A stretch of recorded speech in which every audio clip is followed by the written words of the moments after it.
আমরা সবাই ক্যাপকাট দিয়ে ভিডিও এডিটিং করে থাকি, কিন্তু যখন এই ক্যাপকাটের মধ্যে আমরা বাংলা ক্যাপশন লিখতে যাই তখন লেখাগুলো ঠিক এরকম হয়ে যায়। সমস্যার সমাধান কিভাবে করবেন এই ভিডিওর মধ্যে আমি আপনাদেরকে দেখাবো। এই ভিডিওর মধ্যে গোপন একটা টেকনিক দেখাবো, যেটা ব্যবহার করে আপনি ক্যাপকাটের মধ্যে বাংলা লেখা লিখতে পারবেন। প্রথমে আপনার মোবাইল থেকে ক্রোম ব্রাউজার অ্যাপ্লিকেশনটি ওপেন করে নেবেন। এখানে সার্চ অপশানে আপনাকে লিখতে হবে বাংলা ফন্ট, লিখে আপনি সার্চ করবেন। তারপর আপনি অনেকগুলো ওয়েবসাইট দেখতে পারবেন। এখান থেকে আপনি দ্বিতীয় নাম্বার যে ওয়েবসাইটটি আছে সেখানে আপনি ক্লিক করে প্রবেশ করবেন। তারপর এখানে অনেক ধরনের আপনি ফন্ট পেয়ে যাবেন, যেগুলো আপনি চাইলে ফ্রিতে ডাউনলোড করতে পারবেন। এখান থেকে আপনি বেছে নেবেন যে ফন্টটি আপনার ভালো লাগে, সেটাই আপনি ডাউনলোড করে নেবেন। ধরেন আমি এই ফন্টটি ডাউনলোড করব, তার জন্য ডাউনলোড অপশানে ক্লিক করে দিয়েছি। তারপর আবারও আপনাকে এখান থেকে ডাউনলোড 21-এ ক্লিক করতে হবে। ফাইলটি অটোমেটিকলি আপনার মোবাইলের মধ্যে ডাউনলোড হয়ে যাবে।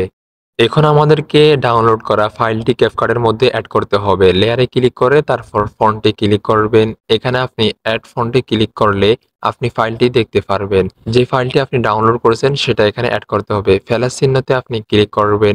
তারপর এখানে আপনার ডাউনলোড করা ফাইলগুলো দেখতে পারবেন। যদি এখানে না দেখেন তাহলে থ্রি ডটে ক্লিক করবেন।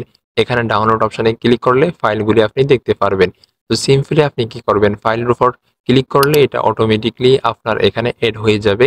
এড করা ফন্টের উপর যখন আমরা ক্লিক করি তখন কিন্তু আমাদের লেখাগুলো আগের মতোই থেকে যায়। তখন আপনাকে একটা কাজ করতে হবে, প্লে স্টোর অ্যাপ্লিকেশনের মধ্যে প্রবেশ করবেন। এখানে সার্চ বারে আপনাকে লিখতে হবে বিজয়। ইউনিকোড লিখে সার্চ দিলে আপনি এখানে দুইটি অ্যাপ্লিকেশন পেয়ে যাবেন। প্রথম যে অ্যাপ্লিকেশনটি আপনি দেখতে পাচ্ছেন সেটা আপনি এখান থেকে ডাউনলোড করে নেবেন।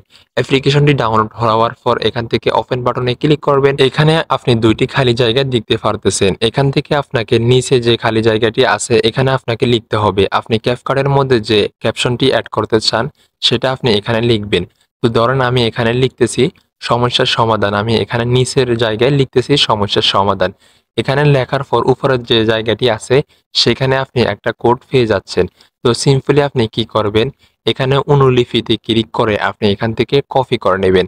তারপর আপনি এখানে ক্যাপকাটের মধ্যে এসে শুধু এখানে আপনি পেস্ট করে দিবেন। এখন থেকে আপনি কি করবেন, শুধু বিজয় ইউনিকোড অ্যাপ্লিকেশনের মধ্যে গিয়ে সেখানে বাংলা লেখাটি লিখবেন। তারপর ওখান থেকে আপনি লেখাগুলো কপি করে এনে এখানে শুধুমাত্র পেস্ট করে দিবেন। তারপর এখান থেকে আপনি চাইলে লেখাগুলোর কালার চেঞ্জ করতে পারবেন। ভিডিওটি আপনাদের কাছে যদি ভালো লাগে আমাদের অবশ্যই চ্যানেলটি সাবস্ক্রাইব করে রাখবেন।